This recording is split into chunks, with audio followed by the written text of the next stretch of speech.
जय राधा माधव कुंज बिहारी।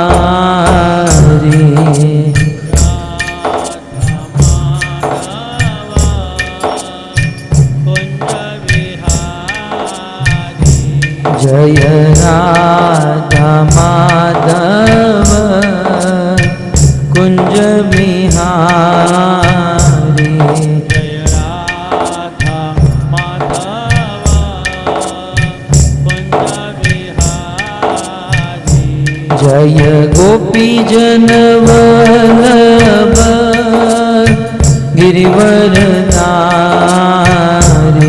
जय गोपी जन वल्लभ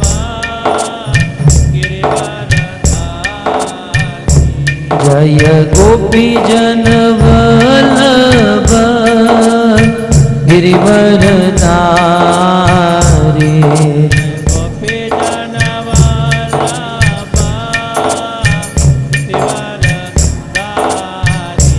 जय यशोदानंदन व्रज जन रंजना।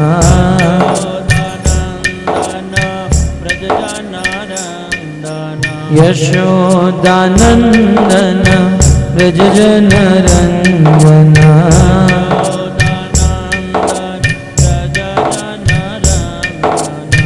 यमुना तीर वनचारी।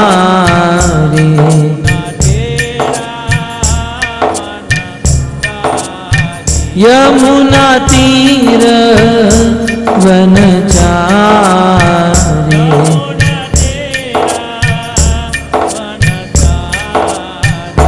जय राधा माधव कुंज बिहारी।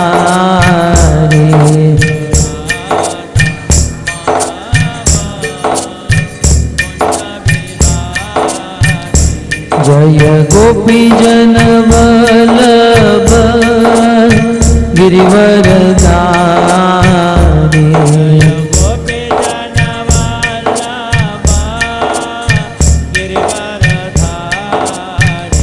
जय यशोदानंदन व्रज जन रंजना।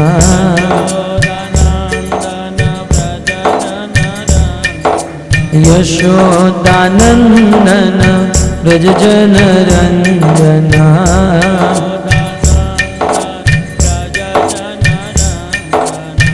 यमुना तीर वनचारी।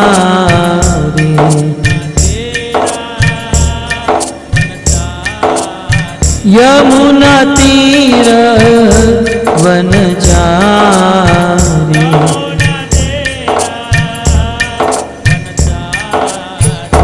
जय राधा माधव कुंज बिहारी।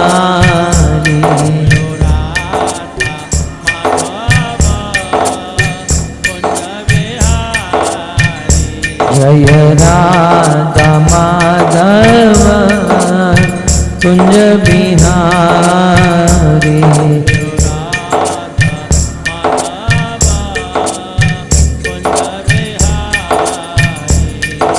राधा माधव राधा माधव राधा माधव राधे।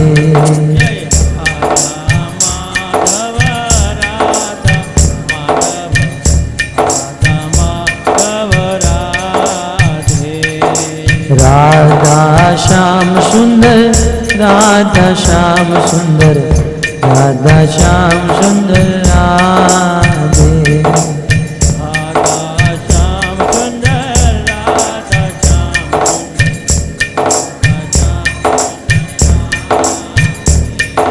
कृष्ण बलराम कृष्ण बलराम कृष्ण बलराम जय कृष्ण बलराम।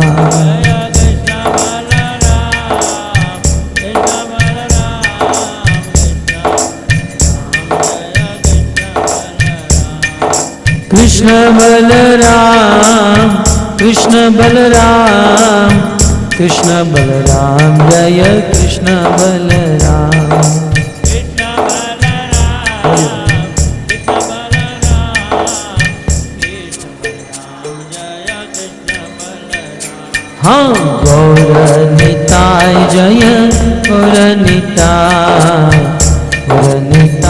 जय गौर निताय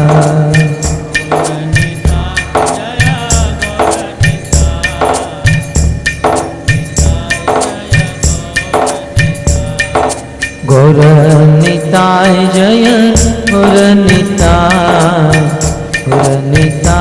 जय गौर निताय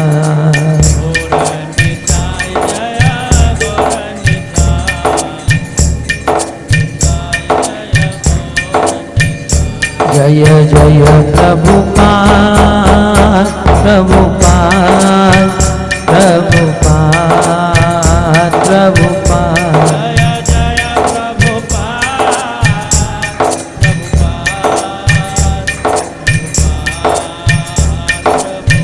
नित्य गौर हरि बोल हरि बोल हरि बोल हरि बोल।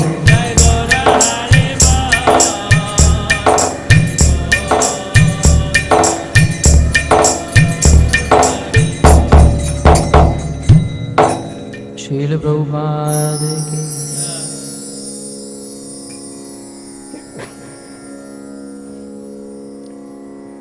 ओम नमो भगवते वासुदेवाय।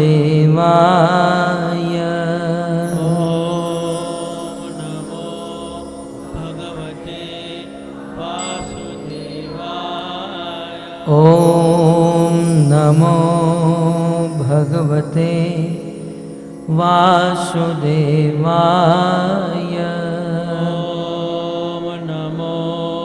भगवते वासुदेवाय। ओम नमो भगवते वासुदेवाय। ओम नमो भगवते वासुदेवाय। नारायणं नमस्कृत्य नरं चैव नरोत्तमं देवीं सरस्वतीं व्यासं ततो जयमुदीरये।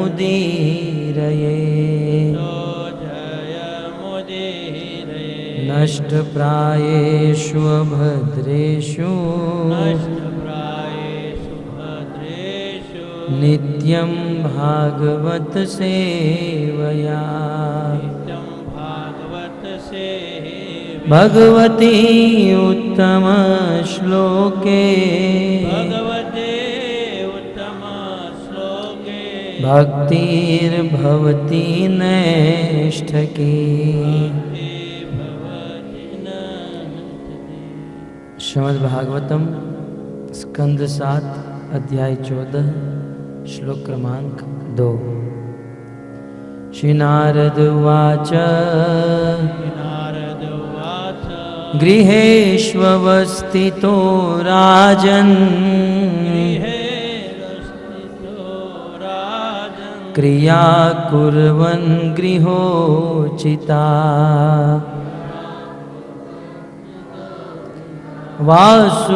वासुदेवार्पणं साक्षात्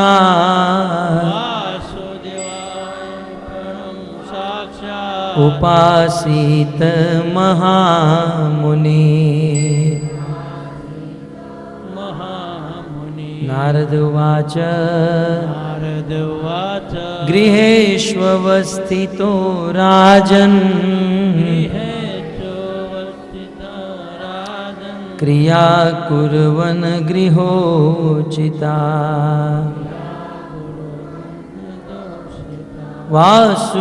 वासुदेवार्पणं साक्षात् उपासीत महामुनि।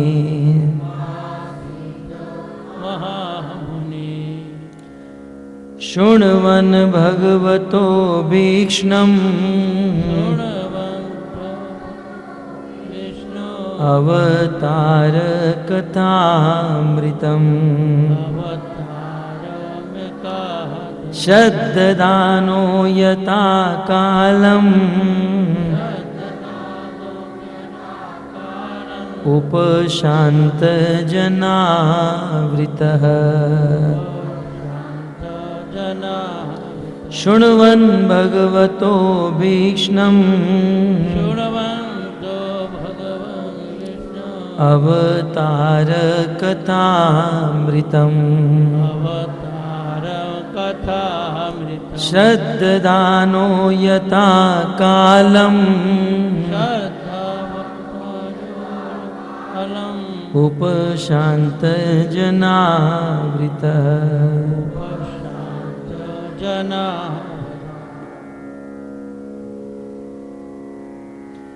सत्संगाच्छन के संगम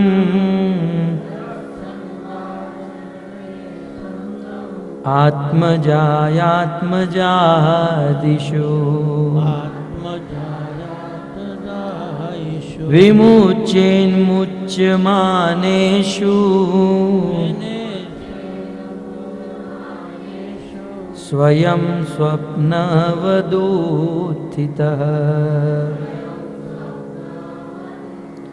सत्संगाच्छन के संगम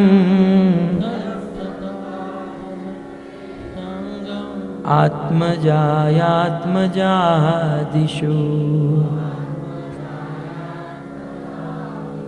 विमुच्येन्मुच्यमानेषु स्वयं स्वप्नवदूत्थितः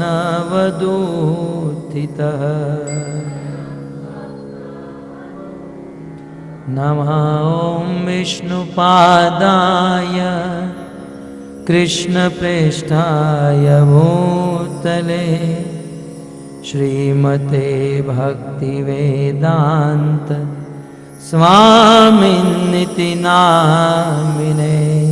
बोलिए साथ में नमस्ते सारस्वते देवे गौरवाणी प्रचारिणे निर्विशेषः शून्यवादी पाश्चात्यदेशतारि जय श्री कृष्ण चैतन्य प्रभो नित्यानंद श्री अद्वैत गदाधर शिवासादि श्री गौर भक्तवृंद।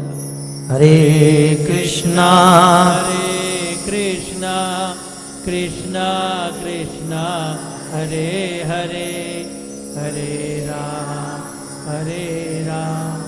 राम राम हरे हरे। हरे कृष्णा कृष्णा कृष्णा हरे हरे हरे राम राम राम हरे हरे।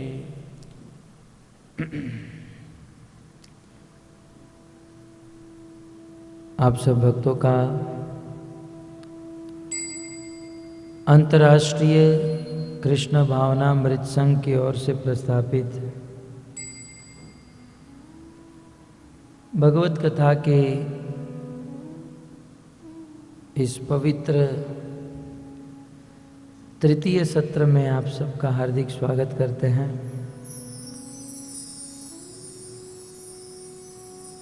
युधिष्ठिर महाराज नारद मुनि को जिज्ञासा कर रहे हैं और कहते हैं कि आप गृहस्थ धर्म के बारे में बताइए। गृहस्थ में रहकर भगवान की प्राप्ति करने के लिए क्या करना चाहिए, सरल उपाय बताइए। और एक मेरे जैसा मूढ़ व्यक्ति भी, मूर्ख आदमी भी उस उपाय को समझ सके और अपने जीवन में पालन कर सके, ऐसा उपाय बताइए। तब नारद मुनि एक गृहस्थी को भगवान की प्राप्ति कैसे हो ये उपाय बताते हुए कहते हैं, गृहेषु वस्थितो राजन क्रिया कुर्वन् यथोचिता। विशल नारद मुनि कहते हैं, विशल हरे कृष्णा हरे हरे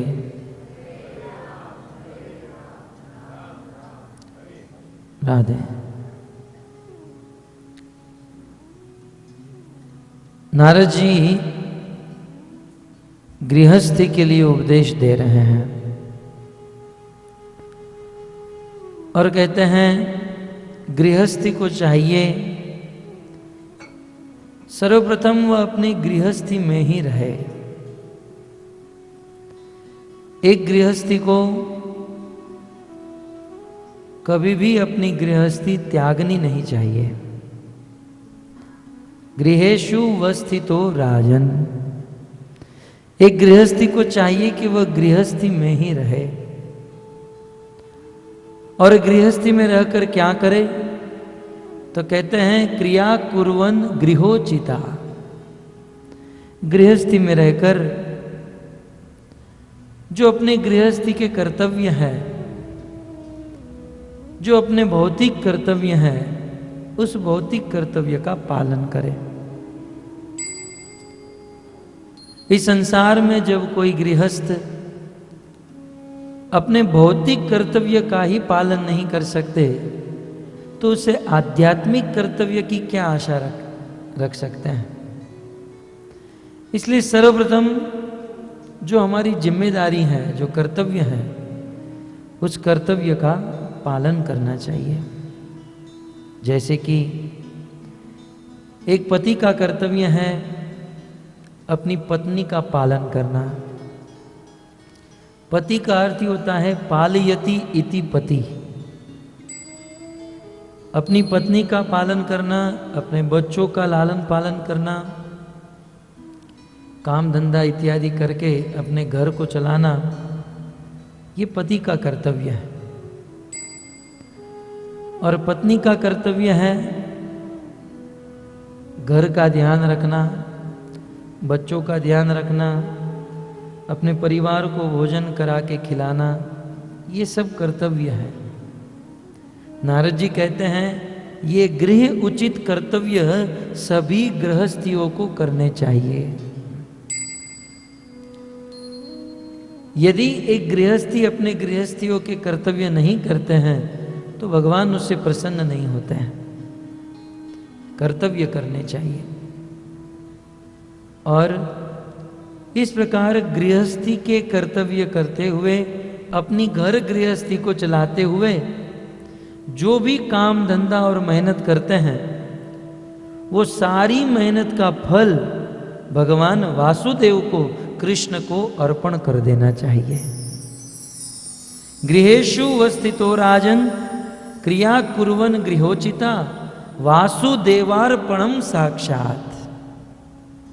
वासुदेव, वासुदेव किसे कहते हैं? वसुदेव के पुत्र को वासुदेव कहा गया है। और वासुदेव का एक अर्थ होता है जो समस्त जीवों के हृदय में परमात्मा के रूप में वास करते हैं, इसलिए कृष्ण को वासुदेव कहा गया है। इतना ही नहीं, संसार के कण कण में ये वास करते हैं ब्रह्म के रूप में, इसलिए भगवान कृष्ण को वासुदेव कहा गया है। तो ऐसे वासुदेव नंदन, वसुदेव नंदन कृष्ण को अपने किए गए सारे कर्म का फल अर्पण कर देना चाहिए। और भगवान श्री कृष्ण भी भगवत गीता में कहते हैं कि हे अर्जुन, अपने मन से, अपनी बुद्धि से तुम जो भी करते हो मुझे अर्पण करो। गीता में कहा गया मयि एव मन आदत्स्व मयि बुद्धि निवेशय निवशी ऐश्यसी मय्येव अत ऊर्ध्वम न संशय। अत ऊर्ध्वम न संशय, तुम्हारी ऊर्ध्व गति होगी, तुम वैकुंठ को प्राप्त करोगे, इसमें कोई संशय नहीं है, यदि अपना मन और अपनी बुद्धि मुझ में लगाओगे। भगवान गीता में क्या कहते हैं? मयि एव मन आदत्स्व मयि बुद्धि निवेशय, अपना मन और अपनी बुद्धि मुझ में लगाओ। लेकिन हम हमारा मन और बुद्धि किस में लगाते हैं? भगवान को छोड़कर अन्य सभी जगह पर लगाते हैं। भगवान कहते हैं ये मन और बुद्धि मुझ में लगाओ। गीता में कई बार कहते हैं ना, मन मना भव मद भक्तो मद्याजिमाम। भगवान कहते हैं मन मना, अपने मन को मुझ में लगाओ, मन मना करो। लेकिन हम लोग मन माना करते हैं, अपने मनमाने ढंग से अपनी बुद्धि और अपने मन को कहीं अन्य जगहों पर लगाते हैं। परंतु कृष्ण कहते हैं अपनी मन और बुद्धि, मन और बुद्धि भगवान में लगाने का अर्थ क्या है? अपने मन से और अपनी बुद्धि से जो भी कार्य करते हो, जो भी कर्म करते हो, वो सारे कर्म कृष्ण के लिए करो। अर्थात 24 घंटा कृष्ण के लिए सोचो और 24 घंटा कृष्ण के लिए प्लान बनाओ। हो सकता है? अर्जुन ने कहा प्रभु ये नहीं हो सकता है तो, क्योंकि हम तो 24 घंटा हमारे घर के लिए प्लान बनाते हैं, 24 घंटा बस दुनिया भर की वस्तु के लिए। भगवान ने कहा कोई बात नहीं, सबसे पहली बात तो यह है कि मन और बुद्धि 24 घंटा मुझ में लगाओ। परंतु अपनी मन और बुद्धि मुझ में नहीं लग सकती है। अथ चित्तम समाधातुम न शक्नोषि मयि स्थिरम, अपने चित्त को, अपने मन को मुझ में स्थिर नहीं कर सकते हो तो अभ्यास योगेन तत्माम इच्छम आप्तुम धनंजय। ये धनंजय, यदि मन और बुद्धि मुझ में नहीं लगती हैं तो अभ्यास करो। कैसा अभ्यास? साधन भक्ति का अभ्यास करो, अर्थात नवदा भक्ति का अभ्यास करो। श्रवण का, कीर्तन का, स्मरण का, अर्चनम, वंदनम, पाद सेवनम, साख्यम, दास्यम, आत्मनिवेदनम, इसका अभ्यास करो। अर्जुन ने कहा प्रभु ये भी यदि ठीक से न हो तो है? क्योंकि कुछ लोग तो भक्ति भी नहीं कर सकते हैं ठीक से। प्रवचन में 2-3 घंटा बैठना हो तो है नहीं बैठा जा सकता है। फिल्म देखने के लिए थिएटर में 3 घंटा एक सीट पर बैठ सकते हैं, लेकिन प्रवचन में 10 मिनट में तो हिलने लगते हैं, तो सारी कड़ा बदल देते हैं, खड़े होकर बाहर चले जाते हैं, नहीं बैठ पाते। अभ्यास नहीं है। हरिनाम जप करो, ये भी एक अभ्यास है, लेकिन हरिनाम जप करने का अभ्यास नहीं।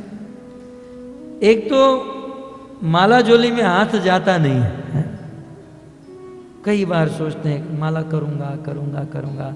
हमारे एक मुंबई में वरिष्ठ भक्त हैं गुड़ाकेश प्रभु, वो अक्सर कहते हैं कि भक्त लोग माला में हाथ डालने में इतना डरते हैं, लगता है उस माला में किसी ने बिच्छू को रख दिया है।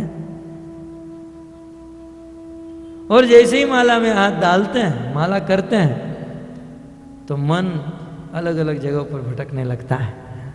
आप ऐसे ही घर पे बैठो, मन शांत रहेगा, लेकिन जैसे ही माला में हाथ डाला तो प्लान शुरू हो जाता है, ये करेंगे, वो करेंगे, वो करेंगे। सबसे अच्छा प्लान जब आप माला करते हो तभी आता है। इसका अर्थ ये नहीं कि प्लान बनाने के लिए माला जप करनी चाहिए, परंतु ये तो एक माया का प्रभाव, तो अभ्यास नहीं है। कुछ लोग माला जप करते करते सो जाते हैं, सो जाते हैं। इसलिए भक्तों के साथ माला करनी चाहिए। जब हम घर पर माला जप करते हैं तो माला करते हुए खा भी लेते हैं, बोल भी लेते हैं, मोबाइल में बात भी कर लेते हैं, सो भी लेते हैं, कोई बोलने वाला नहीं। इसलिए कलयुग में सत्संग करने को कहा है, संकीर्तन, भक्तों के साथ बैठकर कीर्तन प्रवचन करना चाहिए। क्योंकि भक्तों के साथ बैठकर आप माला करोगे तो नींद नहीं आएगी, और मान लो नींद आ भी गई तो बाजू वाला भक्त जगा देता है। कभी आपने देखा होगा कि भक्तों के संग में लोग माला जप करने बैठते हैं, और मान लो किसी भक्त को झपकी आ गई, बाजू वाला यदि उसको जगा देवे तो घूर के देखता है, और ये एक्ट करना चाहता है, बताना चाहता है मैं सोया नहीं था, मैं समाधि में गया था, मैं भगवान का ध्यान कर रहा था। और कभी कभी माला जप करते हुए किसी को झपकी आ गई और आंख खुल गई तो आजू बाजू में देखता है किसी ने मुझे देख तो नहीं लिया है? आज के भक्तों को भगवान का इतना भय नहीं है जितना अपने आजू बाजू के भक्तों का भय है। तो इस प्रकार भगवान ने सबसे पहला स्टेप, सबसे उच्च चीज क्या है? अपना मन और बुद्धि भगवान में लगाना 24 घंटा। यदि ये नहीं करते हैं तो सेकंड स्टेप क्या है? साधना करना, अभ्यास करना, भक्ति योग का अभ्यास। परंतु यदि भक्ति योग का अभ्यास भी नहीं कर सकते हैं तब क्या करना चाहिए? तो भगवान श्री कृष्ण तीसरा और अंतिम स्टेप बताते हैं कि आप यह भी नहीं कर सकते हो, अभ्यासे अपि असमर्थसी। अभ्यास में यदि आप असमर्थ हो, अभ्यासे अपि असमर्थसी, तो क्या करो? मत कर्म परमम भव। तो आप मेरे लिए कर्म करो, और मेरे लिए कर्म करोगे, मत कर्मण अपि, मेरे लिए कर्म करने से आप मेरे धाम को प्राप्त हो जाओगे। तो हम लोग किस कैटेगरी में हैं वो सब लोग जानते हैं? पहली कैटेगरी, दूसरी या तीसरी? प्राय हम सब लोग तीसरी कैटेगरी में हैं। तो तीसरी कैटेगरी वालों के लिए भगवान ने क्या कहा? मत कर्म परमम भव, मेरे लिए कर्म करो।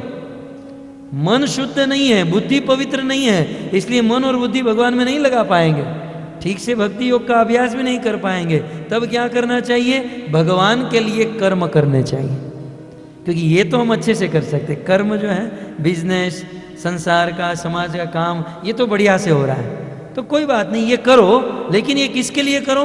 कृष्ण के लिए करो। और वही बात यहां पर नारद जी कहते हैं, वासुदेव अर्पणम साक्षात। कर्म करो परंतु वासुदेव कृष्ण को अर्पण करने के लिए करो, कृष्ण के लिए कर्म करो। भले कि कौन सा भी हम कर्म करें, कैसा भी कर्म करें, परंतु उद्देश्य यदि एकमात्र कृष्ण है तो वह कर्म भी भक्ति है। कर्म भी भक्ति। कोई आदमी दुकान चलाता है, उससे समय नहीं मिलता है, लेकिन दुकान चलाने के बाद जो धन कमाता है वह धन भगवत सेवा में, भगवत प्रसाद में, भगवत कथा में लगाता है, तो वह आदमी उस आदमी का दुकान में बैठना भी भक्ति है, यदि वो उस कर्म का फल भगवान को अर्पण कर देता है। फिर चाहे दुकान चलाए, गाड़ी चलाए, कुछ भी करे, यहां तक चोरी भी यदि करे, करनी नहीं चाहिए, लेकिन मैं कहता हूं यदि कोई चोरी भी करता है, कृष्ण के लिए चोरी करता है, मैं कृष्ण के लिए देवालय बनाऊंगा, पैसे नहीं है, क्या करे, मैं चोरी करके मंदिर बनाऊंगा, चोरी करता है, फिर भी वह चोरी करना भी भक्ति। इतिहास साक्षी है। हमारे इतिहास में कुछ वर्ष पहले श्रीरंगम में एक बहुत बड़ा मंदिर बनाना चाहते थे। अभी जो मंदिर है, दो भक्त की बहुत इच्छा थी, और दोनों भक्त मामा और भांजे थे, रिलेटिव थे। उनकी इच्छा थी कि हम श्रीरंगम में भगवान विष्णु के लिए बहुत बड़ा मंदिर बनाए, लेकिन दोनों की जेब कड़की, दोनों खाली हैं। क्या करे, बहुत डोनेशन मांगने का प्रयास किया, लोगों को कहने का प्रयास किया, परंतु किसी ने धन नहीं दिया। तब दोनों ने प्लान किया, काम करते हैं, चोरी करते हैं। तो उन दोनों ने चोरी की, बहुत बड़ा हाथ मारा।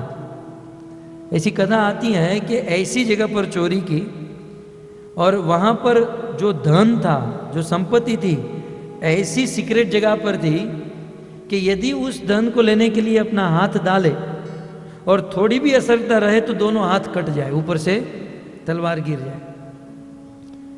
इतना बड़ा रिस्क लेकर इन दोनों ने मिलकर वहां चोरी की। चोरी करते हुए उस चोरी के माल को तो ले लिया, लेकिन थोड़ी सी असरता हो गई, हाथ कट गए। मामा भांजे में से एक के हाथ कट गए। फिर भी उन्होंने उस धन से बहुत बड़ा भगवान विष्णु का मंदिर बनाया, और उस भगवान विष्णु के मंदिर में जब भक्त लोग आए और आकर हरि बोल करने लगे, तो जिसका हाथ कट गया था उसका हाथ वापस आ गया।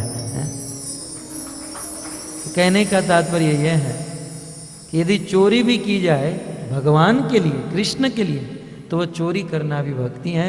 लेकिन आप सबसे निवेदन है, चोरी मत कीजिएगा। मैं तो केवल एक बता रहा हूं कि कृष्ण के उद्देश्य से, कृष्ण के लिए किया गया कोई भी कार्य भक्ति माना जाता है। भगवान ने कहा है, इसलिए गृहस्थी के जब हम कर्म करते हैं और जो भी हमें मिलता है हमें भगवान को अर्पण कर देना चाहिए। ठाकुर भक्तिविनोद कहते हैं, मानस देह गेय जो कीछु मोर अर्पिलु तू या पदे नंद किशोर। मानस देह गेह जो किछु मोर, हे नंद नंदन मेरा जो कुछ भी है ये सब कुछ मैं आपको अर्पण कर रहा हूँ। मेरी पत्नी, मेरे बच्चे, मेरा घर, देह गेह सब कुछ आपको अर्पण। ये सब कुछ भगवान को अर्पण करने का अर्थ क्या है? पत्नी को मंदिर में छोड़कर आ जाना है? बच्चों को मंदिर में छोड़ के आ जाना? नहीं, अपना सब कुछ भगवान को अर्पण करने का अर्थ है ये सबको भगवान की सेवा में लगाना है, सबको। तो इस प्रकार यहां पर कहते हैं वासुदेव अर्पणम साक्षात। भगवान कृष्ण भगवत गीता में कहते हैं, अनाश्रित कर्म फलम कार्यम कर्म करोति यह स सन्यासी च योगी च न निरअग्नि चाक्रिय। कृष्ण गीता में कहते हैं कि यदि कोई व्यक्ति कर्म फल की आशा रखे बिना भगवान के लिए कर्म करता है, कर्म कार्य कर्म करोति कृष्ण के लिए, कृष्ण गीता में कहते हैं मुझ कृष्ण के लिए यदि कोई कर्म करता है और वह कर्म का फल मुझे अर्पण कर देता है तो वह कर्म का फल मुझे अर्पण करने वाला सन्यासी, वो सन्यासी है। भले गृहस्थी में रहता है, उनकी पत्नी है, उनके बच्चे हैं, लेकिन अपने कर्म का फल मुझे अर्पण कर रहा है तो वह सन्यासी है। केवल लुंगी पहन लेने से और लाल कपड़े पहन लेने से कोई सन्यासी नहीं बनता, अपने कार्य से व्यक्ति सन्यासी बनता है। तो गीता के 6 अध्याय के प्रथम श्लोक में भगवान कहते हैं कि स सन्यासी, वह सन्यासी है, च योगी, और वह वही योगी है, वही सन्यासी है जो अपने कर्म का फल भगवान को अर्थात मुझे अर्पण करता है। और इसको दृढ़ करते हुए कहते हैं न निरअग्नि और चाक्रिय, मात्र कर्मकांड करने वाला, अग्नि को जलाकर होम हवन करने वाला ये सन्यासी नहीं है।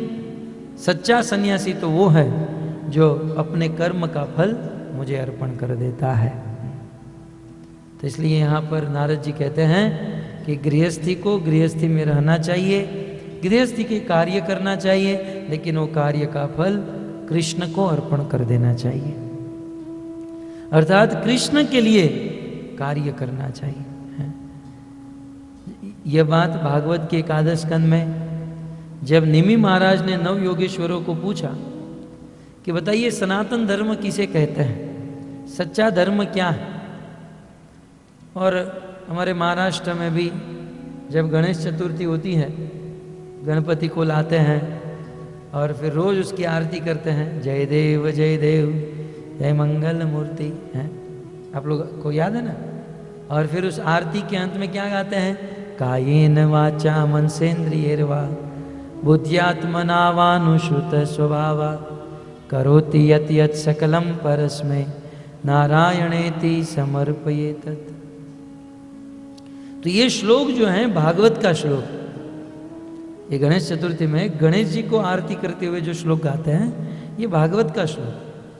निमि महाराज ने पूछा था सनातन धर्म सच्चा धर्म क्या है, इसका उत्तर भगवान ऋषभदेव के पुत्र नव योगेश्वर ने दिया था और कहा सनातन धर्म का अर्थ है कायेन, अपनी काया से, वाचा माने अपनी वाणी से, मनसा माने मन से, इंद्रियर्वा माने अपनी इंद्रियों से, बुद्धियात माने अपनी बुद्धि से, श्रुत माने अपने कान से, स्वभावात माने अपने स्वभाव से।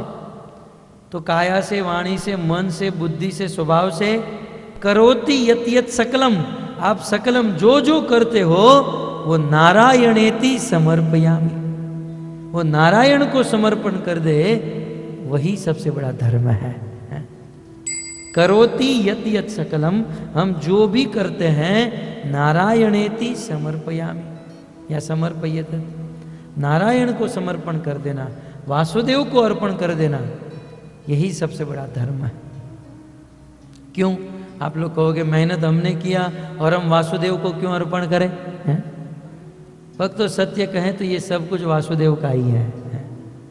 हम तो मात्र ये कहते रहते हैं कि हमारा है, हमारा है। श्रील प्रभुपाद जी कहते हैं आज तक किसी व्यक्ति ने अपने शरीर से एक ईंट निकाली, 2-3 किलो सीमेंट निकाली, हमने हमारे शरीर से कुछ नहीं निकाला। ये सब कुछ भगवान के अंदर से प्रकट हुआ है। ईशावास्यम इदम सर्वम यत् किंचित जगत्यान जगत, इदम सर्वम, ये जो भी हमको दिख रहा है ईश आवास्य, भगवान से प्रकट हुआ है। इसलिए सब कुछ भगवान का है। हमने तो भगवान की वस्तु यहाँ से यहाँ का माल वहाँ, वहाँ का माल वहाँ करते हैं, थोड़ा बहुत पैसा मिल जाता है, हम सोचते हैं सब कुछ हमारा है। परंतु मूल रूप से देखा जाए तो ये सब कुछ भगवान का है। इसलिए सब कुछ भगवान का है। इसलिए इस संसार की सभी वस्तु के ऊपर प्रथम अधिकार भगवान का है। श्रील प्रभुपाद जी दृष्टांत देते हैं, एक बहुत बड़े सेठ थे और उनको अपने घर पर एक बेड बनाना था, पलंग बनाना था, खटिया। तो उन्होंने सोचा कि रेडीमेड लेंगे तो बहुत ठीक नहीं आता है, घर पर मिस्त्री को बुलाकर अच्छे से बनवाऊंगा। मिस्त्री को बुलाया, एस्टीमेट लिया, बोले 10 दिन लगेगा, मुझे ये सामान ला कर दे दो। सेठ गए दुकान में, प्लाई, फेविकोल, खिला विला जो भी था सब कुछ ला कर दे दिया। मिस्त्री पलंग बनाना शुरू किया। 1 दिन 2 दिन, सेठ रोज सुबह ऑफिस में चले जाते थे, शाम को घर पर आते थे और रोज शाम को देखते थे तो धीरे धीरे वो बेड जो था वो बन रहा था। 10वें दिन वो सेठ जब घर पर आए तो वो मिस्त्री उस पलंग को लेकर बाहर जा रहा था। सेठ ने कहा, अरे कहाँ जा रहे हो? बोले घर पे जा रहा हूँ। बोले तुम घर पे जाओ, पलंग तो यहाँ छोड़ दो, ये बेड तो यहाँ रख कर जाओ। बोले नहीं, ये बेड मेरा है, मैं लेकर जाऊंगा। सेठ ने कहा तुम्हारा कैसे हो गया? ये बेड मेरा है। मिस्त्री ने कहा बेड मेरा है। सेठ ने कहा बेड मेरा है, मिस्त्री ने कहा बेड मेरा है। अब अलीबाग वालों आप ही बताइए ये बेड किसका है? आपको यदि जज बनाया जाए तो आप क्या निर्णय दोगे? वो बेड किसका है? बेड सेठ का है ना, क्योंकि वास्तविक माल मटेरियल जो भी सामान था वो सेठ ने ला कर दिया था। उस मिस्त्री ने तो खाली मजदूरी की थी, 2-3 खिला मारा, फेविकोल लगाया और उसको जॉइंट किया। उस बेड के ऊपर वास्तविक अधिकार किसका है? सेठ का है, क्योंकि सामान उसका है। ठीक उसी प्रकार इस संसार में ये जितना भी सामान है भगवान से प्रकट हुआ। हम तो उस मिस्त्री की तरह है, थोड़ा माल यहाँ वहाँ करते हैं, परंतु वास्तविक तत्व से देखा जाए तो जैसे वो बेड के ऊपर उस सेठ का अधिकार है, वैसे इस संसार की समस्त वस्तु के ऊपर भगवान का अधिकार, और इसीलिए भगवान को अर्पण करना चाहिए। या वहाँ पर कहते हैं कि यदि भगवान की वस्तु हम भगवान को अर्पण नहीं करते हैं, कुछ लोग तो भगवान को अर्पण करके भी अहंकार दिखाते हैं। वासुदेव अर्पणम साक्षात यहाँ पर कहा गया। ये सुनकर कुछ लोग अपने जीवन का कर्म फल जो है भगवान को अर्पण करते हैं और भगवान को देखकर अहंकार करते हैं, मैंने दिया, तूने क्या दिया? भगवान की वस्तु ही भगवान को देने में हमको अहंकार आता है।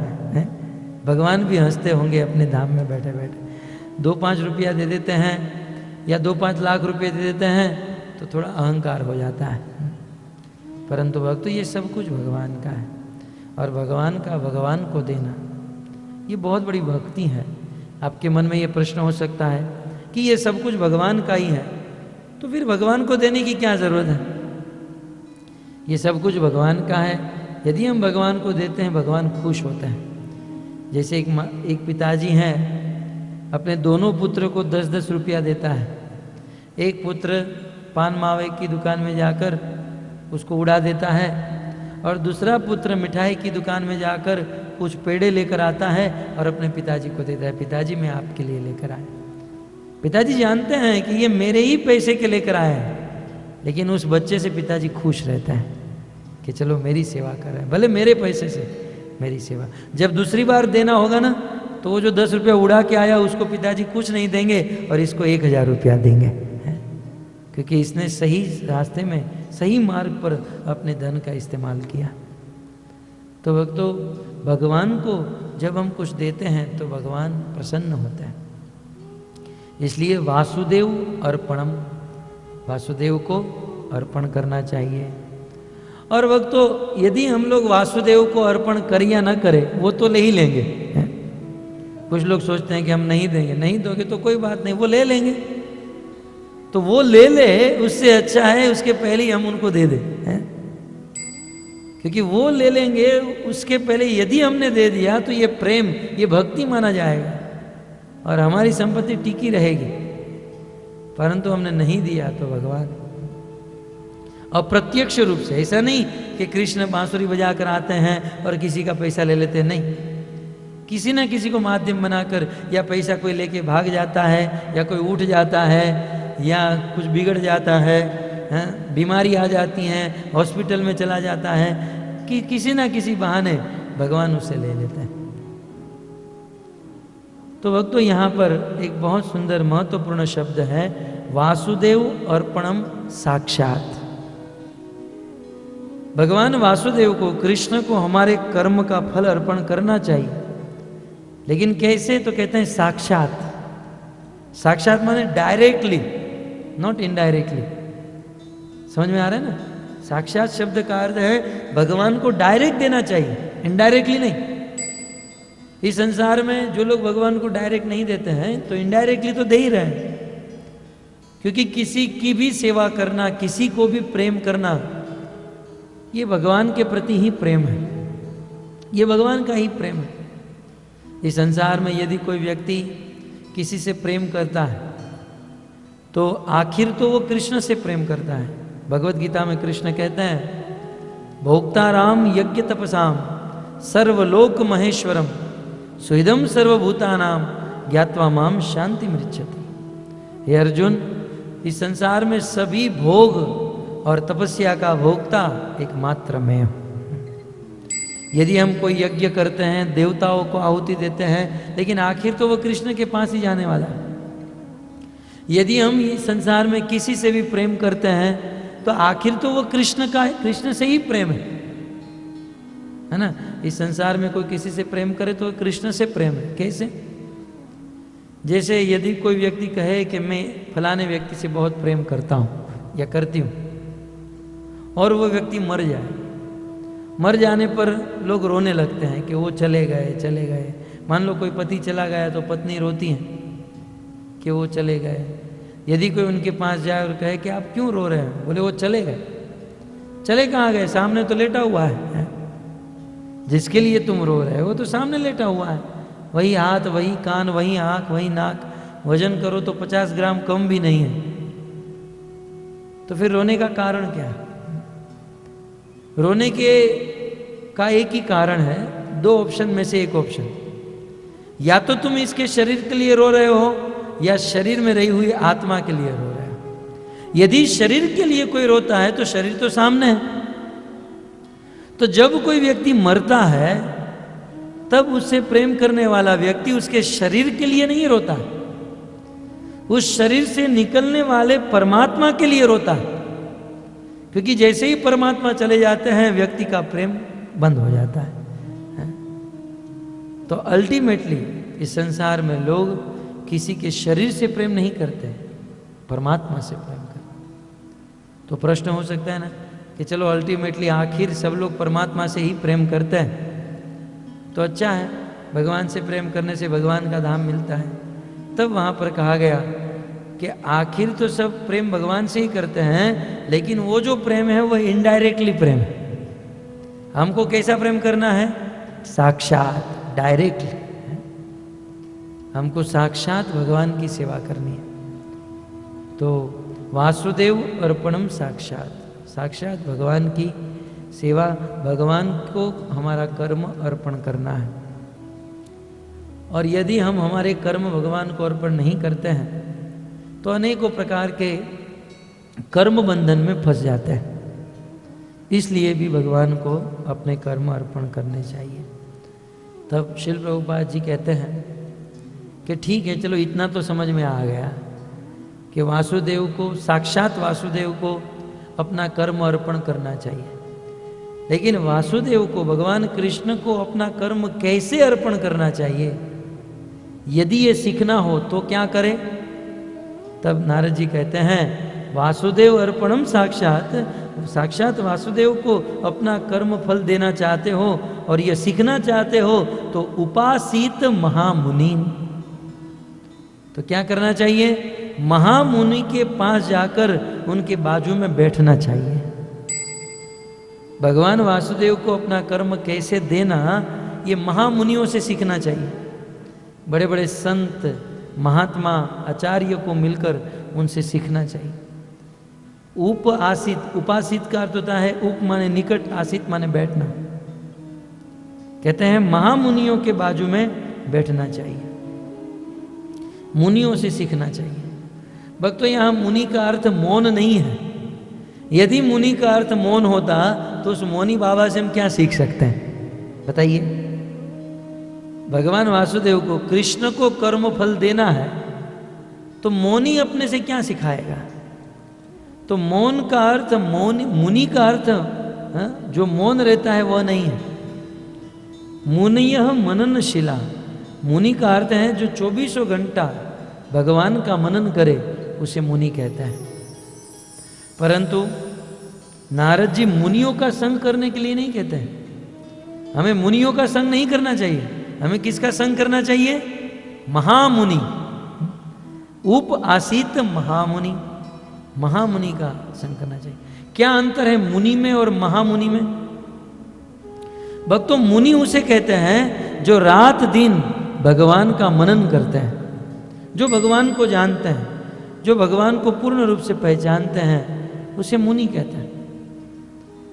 परंतु महामुनि किसे कहते हैं? जो लोग भगवान को जानते हैं, भगवान को पहचानते हैं, भगवान की सेवा कैसे करनी चाहिए ये भी जानते हैं, और इसी के साथ साथ वो खुद अपने आचरण से, अपनी इंद्रियों से भगवान की सेवा करते हैं, उसे महामुनि कहा जाता है। प्रभुपाद जी लिखते हैं कि जो 24 घंटा रात दिन भगवान की सेवा में लगा हुआ है, उसे महामुनि कहते हैं। और ऐसे महामुनि का संग करने से ही हम वासुदेव अर्पणम सीख पाएंगे।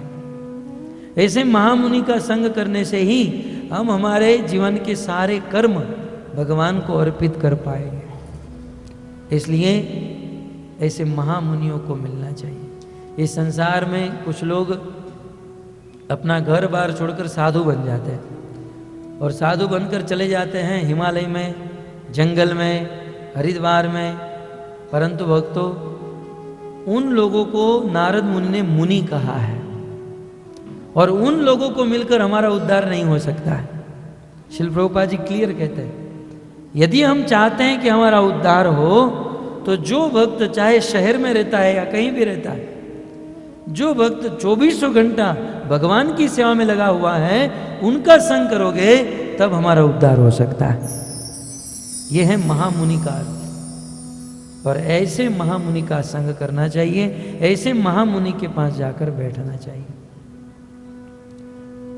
आचार्यों ने ऐसा कहा है कि इस संसार में कुछ लोग ऐसा कहते हैं कि हमें तो महामुनियों का संग करना है। जब यहाँ पर कहा गया ना उपासित, उपासित माने महामुनियों के बाजू में बैठो, अर्थात सत्संग करो, महामुनि के पास जाओ। तो जब ऐसा प्रवचन किया जाता है तो संसार के लोग, अमुक लोग कहते हैं क्या करें, आप लोग तो बड़े भाग्यशाली हो, हम तो घर गृहस्थी की जंजाल में फंसे हुए हैं, हम लोग कैसे महामुनियों के पास चलकर जा सकते हैं। वास्तव में ऐसा कहने वाले जो हैं मात्र कहते हैं कि हम जंजाल में, जाल में फंसे हुए हैं। वो बोलते हैं लेकिन उसको अपनी बोली का एहसास नहीं है। क्योंकि जो आदमी समझता है कि मैं जंजाल में, जाल में फंसा हुआ हूं, तो वो जाल को काटने का प्रयास करेगा, चाहे अपने हाथों से, अपने दांतों से। लेकिन इस जाल को काटने का कोई प्रयास नहीं, और केवल बोलते रहते हैं कि मैं जाल में फंसा हुआ हूं, गृहस्थी की जाल में फंसा हुआ हूं। आदमी यदि गृहस्थी की जाल में फंसा हुआ है और वे यदि अपनी गृहस्थी की जाल को काटना चाहता है, तो उसे महामुनि के पास जाना चाहिए।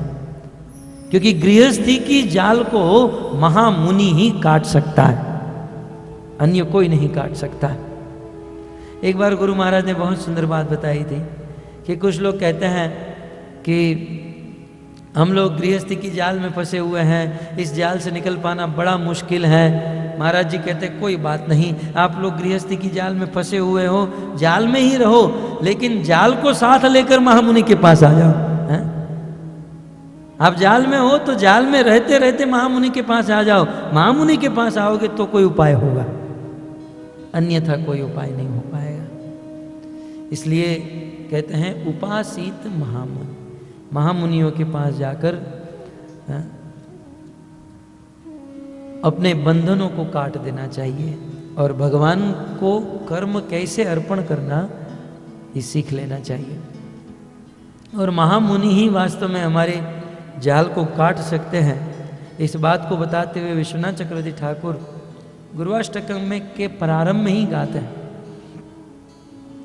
संसार दावा नललीन लोक त्राणाय कारुण्य घना घनत्वम्।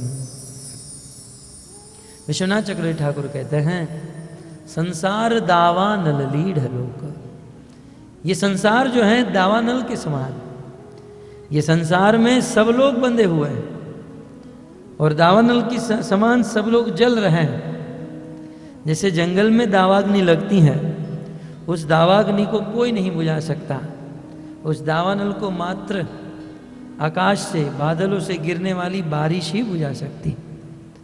वैसे दुनिया में जो आग लगी हुई है उस आग को बड़े बड़े संत और महामुनि ही बुझा सकते हैं।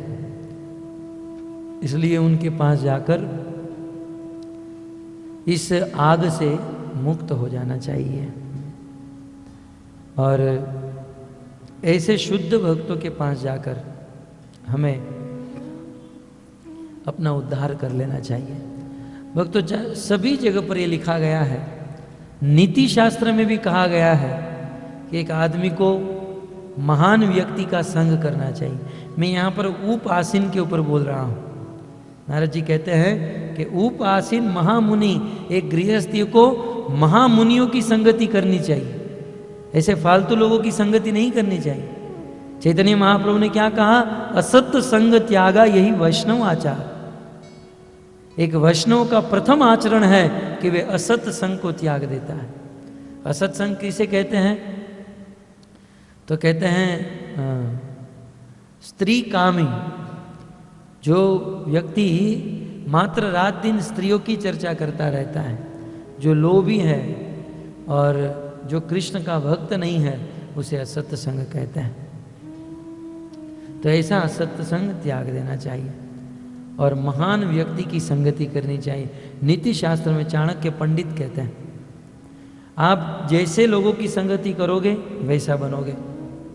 इस संसार में किसी व्यक्ति के बारे में आपको जानना है तो ज़्यादा मेहनत मत करो, वो व्यक्ति किसके साथ उठता है बैठता है आप ये पता लगा लो, पता चल जाएगा उसका स्वभाव कैसे। उपासित महामुनियों के साथ बैठना चाहिए, जिससे महामुनियों के गुण हम पर आते हैं। तो बड़े लोगों की संगति करनी चाहिए और बड़े लोगों की संगति करने में यदि लात भी मिले तो खा लेनी चाहिए। ऐसा नीति शास्त्र में लिखा है कि छोटे लोगों के कंधे पर बैठने से अच्छा है बड़े लोगों की लात खा लेना। जैसे हमारे भारत में कहावत है ना कि गधे के ऊपर बैठने से अच्छा है घोड़े की लात खा लेना। गधे के ऊपर बैठ भी जाए कोई आदमी तो कोई लाभ नहीं, परंतु घोड़े की लात खाने में भी लाभ है। तो महान व्यक्ति का संग करना चाहिए। तो इस संसार में महान कौन है, सबसे बड़ा कौन है? दिल्ली के राजा की सभा में, राजा अकबर की सभा में यह प्रश्न उठा कि इस दुनिया में सबसे बड़ा कौन है, सबसे बड़ा कौन? तो एक विद्वान ने कहा, अब इसमें पूछने की क्या बात है, इस दुनिया में सबसे बड़ी दुनिया है, पृथ्वी ही सबसे बड़ी है, क्योंकि पृथ्वी से ही अन्न मिलता है, पानी मिलता है, पृथ्वी से ही जीवन मिलता है। ये पृथ्वी बड़ी है। तो किसी विद्वान ने कहा नहीं नहीं, पृथ्वी बड़ी है, लेकिन पृथ्वी से भी बड़ा सूर्य है ना, क्योंकि पृथ्वी पर हम रहते हैं, नजदीक है, इसलिए बड़ी दिखती है। सूर्य दूर है इसलिए छोटा दिखता है, यद्यपि पृथ्वी से बड़ा है। तो किसी ने कहा पृथ्वी से बड़ा सूर्य है। तो किसी ने कहा ठीक है सूर्य बड़ा है, लेकिन सूर्य से भी बड़ा जो है वो भगवान का धाम है, क्योंकि भगवान का धाम स्वयं प्रकाशित, न तद भासयते सूर्य न शशांक न पावक, वहाँ पर वह धाम अपने आप प्रकाशित। तो भगवान का धाम वैकुंठ जो है वह सूर्य से भी बड़ा है। तो किसी विद्वान ने कहा भगवान का धाम बड़ा है, लेकिन भगवान के धाम से भी बड़ा साक्षात भगवान है ना, क्योंकि भगवान का धाम आखिर तो भगवान से प्रकट होता है। तो यह अंतिम उत्तर मिल गया कि सबसे बड़े कौन है, भगवान। तब किसी एक विद्वान ने कहा नहीं नहीं, भगवान से भी एक तत्व है जो बड़ा है, भगवान से भी एक चीज बड़ी है, और वो क्या है? तो कहते हैं भागवत के 9वें स्कंद में लिखा है कि वह भगवान स्वयं अपने मुख से कहते हैं अहम भक्त पराधीन, मैं भगवान हूं, लेकिन भगवान होकर भी मैं मेरे भक्तों का नौकर हूं, क्योंकि मैं मेरे भक्त जो हैं वो मेरे से महान है। तो अल्टीमेट अंतिम उत्तर मिल गया कि इस दुनिया में भगवान से भी बड़ा कोई है तो वह है भगवान के भक्त। और नीति शास्त्र में लिखा है कि ऐसे बड़े व्यक्ति की संगति करनी चाहिए। इसका सीधा अर्थ है कि हमें भगवान श्री कृष्ण के भक्तों की संगति करनी चाहिए। तो भक्तों, कृष्ण के भक्तों की संगति करने से ही भगवान मिलते हैं। तो यहाँ पर इस प्रकार से कहा गया उपासित महामुनीन, और एक शब्द महत्वपूर्ण है महामुनीन। महामुनि नहीं कहा गया, महामुनीन। मुनीन का अर्थ है बहुवचन, ये एक वचन में नहीं है। महामुनीन माने महामुनियों का संग करना चाहिए। महामुनि लिखा होता तो महामुनि का अर्थात एक ही महामुनि का संग करना चाहिए, लेकिन महामुनीन माने अनेकों महामुनियों का संग करना चाहिए। एक भक्त का कर्तव्य है, एक भक्त को चाहिए कि बस एक व्यक्ति को लेकर ही न बैठ जाए, उनको अनेक मुनियों के पास जा जाकर उनका संग करना चाहिए। जैसे इस्कॉन में अनेकों आचार्य हैं, अनेकों सन्यासी हैं, सबका संग करना चाहिए। हमारे गुरु महाराज कहते हैं कि भगवान अनंत है, और उस अनंत भगवान को कोई एक आदमी नहीं समझ सकता है। भगवान अनंत है, और उस अनंत भगवान को समझने के लिए अनंत मुनियों के पास जाना पड़ेगा, और अनेकों लोगों से जानकर सुनकर हम उस भगवान के बारे में जान सकते हैं। इसलिए उपासित महामुनीन, बड़े बड़े मुनियों के पास जाकर बैठना चाहिए और उनकी संगति करनी चाहिए। और क्या करना चाहिए ये तो समझ में आ गया ना। गृहस्थी के लिए गृहेषु अवस्थितो, और क्रिया कुर्वन् गृहोचिता, गृह में रहना चाहिए और गृहस्थी के कर्तव्य करने चाहिए, और जो काम करते हैं गृहस्थी में वो वासुदेव को अर्पण करना चाहिए। लेकिन ये सब सीखना कैसे है? महामुनियों के पास जाकर है। समझ में आ गया। और महामुनि किसे कहते हैं? जो 24 घंटा भगवान की सेवा में लगे हो। इस संसार में कुछ मुनि ऐसे होते हैं जो बस समाज के ऊपर बोझ बनकर बैठे हैं। आपने देखा होगा कुछ लोग घर बार छोड़कर मुनि बन जाते हैं, और मुनि बनकर काम क्या है? एक मठ मंदिर में बैठ जाना और बस खा पी कर आराम करना। इस दुनिया में आप देखिए कि रिक्शा चलाने वाला खाने के बाद रिक्शा चलाता है, काम करने वाला खाने के बाद काम करता है, किसान खाने के बाद हल चलाता है, लेकिन साधु खाने के बाद सो जाता है। गुरु महाराज कहते हैं कि जो साधु बस किसी भी प्रकार का काम नहीं करता, प्रचार नहीं करता, सेवा नहीं करता और खा खा कर जो मात्र सोते रहते हैं, ऐसे साधुओं से हल खिंचवाना चाहिए। क्योंकि ऐसे साधु समाज के ऊपर बोझ बनकर बैठे हैं।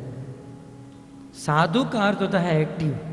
श्रील प्रभुपाद जी ने कोई पूछा गया कि भक्ति का अर्थ क्या है, प्रभुपाद जी कहते थे एक्टिव डिवोशनल सर्विस, भगवान की सेवा, लेकिन प्रेममयी सेवा। और कैसी सेवा? एक्टिव, मतलब उत्साह से 24 घंटा, ऐसा नहीं मरे हुए अब करना पड़ रहा है, नहीं, एक्टिव बनकर सेवा करना। भक्त कभी भी थकता नहीं है, जो 24 घंटा सेवा में लगा रहे हैं। अनेकों प्रकार की सेवाएं होती हैं, सभी सेवा में एक्टिव रहे, उसे महामुनि कहते हैं। और ऐसे महामुनि की संगति ही भगवान की प्राप्ति करा सकती है। यहां तक इस परपोर्ट में श्रील प्रभुपाद जी ने बहुत सुंदर कहा, कोई आदमी भागवत को जानता है, गीता को जानता है, रामायण को जानता है, वेद शास्त्र को जानता है, लेकिन जानता ही है, कुछ करता नहीं है, वैसे आदमी की भी कभी संगति नहीं करनी चाहिए। क्योंकि भागवत को कितना हूं जानता हो, गीता को कितना भी जानता हो, लेकिन वह मुनि है। भागवत गीता को जानकर जो उसे जीवन में उतारता है, जो 24 घंटा सेवा में रत रहता है, उसकी थोड़ी भी संगति कर लोगे तो आपका उद्धार हो जाएगा। इसलिए उपासित महामुनि, महामुनियों के साथ बैठना चाहिए। और गृहस्थियों को क्या करना चाहिए? तो आगे कहते हैं, शृण्वन् भगवतो भीष्णम् अवतार कथामृतम् श्रद्धानो यथा काल उपशांत जनावृत। नारद जी कहते हैं गृहस्थियों के लिए, और आगे देखिए मैं नंबर नहीं दे रहा हूँ, आप लोग को नंबर वाइज ध्यान में रख लेना चाहिए, एक के बाद एक क्या क्या बता रहे हैं। अब नारद मुनि आगे कहते हैं कि साधुओं की संगति, मान लो मन में प्रश्न हो कि ठीक है चलो आपने कहा कि साधुओं की संगति करनी चाहिए, उपासित महामुनि, महामुनियों के साथ बैठना चाहिए, तो महामुनियों के साथ बैठकर करना क्या चाहिए? कुछ लोग महामुनियों के पास जाते हैं, महामुनियों के साथ बैठते हैं, लेकिन महामुनियों से कुछ सुनने से पहले खुद की सुनाते हैं। देखिए महाराज जी 2 ऑफिस ले लिया, इतना काम धंधा हो गया, ये साल में इतना करोड़ कमाया, इतनी गाड़ी है, इतनी पत्नी है, इतने बच्चे हैं। महामुनि ये सुनने के लिए नहीं बैठे हैं, और महामुनियों को इससे कोई मतलब भी नहीं है। कुछ लोग भगवान की कृपा से ऐसे महामुनि मिल जाते हैं, तो महामुनियों की संगति कैसे करनी ये नहीं जानते हैं। तो नारद मुनि यह भी सिखा रहे हैं कि महामुनियों के पास बैठकर क्या करना चाहिए, तो कहते हैं शृण्वन् भगवतो भीष्णम्। महामुनियों के पास बैठकर शृण्वन्, सुनना चाहिए, बाकी सब बंद। महामुनि जब हमारे सामने आते हैं, हमारे घर पर आते हैं, या हम महामुनियों के पास जाते हैं, तो एक ही लालसा होनी चाहिए और एक ही कार्य होना चाहिए, और वो है शृण्वन्, सुनना। मुनियों का सबसे बड़ा लाभ यही है कि उनके मुख से कुछ सुना जाए।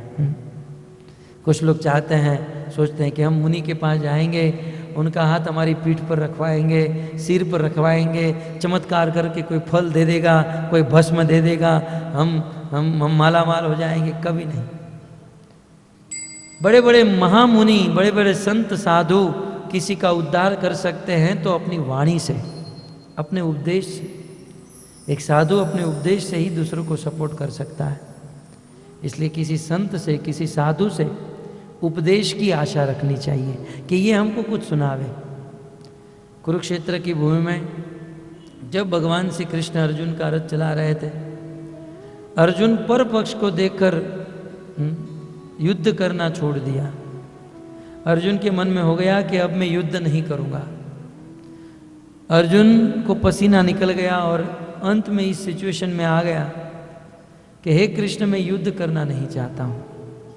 जब अर्जुन विचलित हो गया, क्या करना क्या नहीं करना, जब कोई ज्ञान नहीं रहा, तब अर्जुन दोनों हाथ जोड़कर कृष्ण से कहते हैं, दूसरे अध्याय के 7वें श्लोक में अपनी शरणागति प्रस्तुत करते हुए अर्जुन कहते हैं, कार्पण्य दोषोपहत स्वभाव प्रच्छामि त्वाम धर्म सम्मूढ़ चेता यत् श्रेयस्य निश्चितम ब्रूहि तन्मे शिष्यस्ते हम शाधि माम त्वाम प्रपन्नम।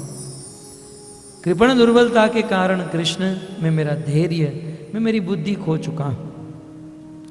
ऐसी परिस्थिति में मुझे क्या करना चाहिए, कृपया करके आप बताइए। मैं आपका शिष्य हूं, आप मेरे गुरु हो और आप मेरा उद्धार कीजिए। तब भगवान कृष्ण ने कहा, अच्छा तुम मेरे शिष्य और मैं तुम्हारा गुरु, बहुत अच्छी चीज है। अब तक कृष्ण मित्र थे, अब गुरु बन गए। गुरु बनने के बाद कृष्ण ने कहा, बताओ अर्जुन क्या चाहते हो। तो उस समय अर्जुन कह सकते थे ना, प्रभु एक काम करो, चमत्कार से सबको मार डालो, चमत्कार करके कोई फल दे दो। अर्जुन कुछ भी कह सकते थे। कृष्ण ने कहा, अर्जुन क्या चाहते हो। तब अर्जुन ने कहा, प्रभु और कुछ नहीं चाहता हूं, यत श्रेयस्यम निश्चितम ब्रूहि, आप बोलो और मैं सुनूं, बस यही मैं चाहता हूं, मैं सुनना चाहता हूं।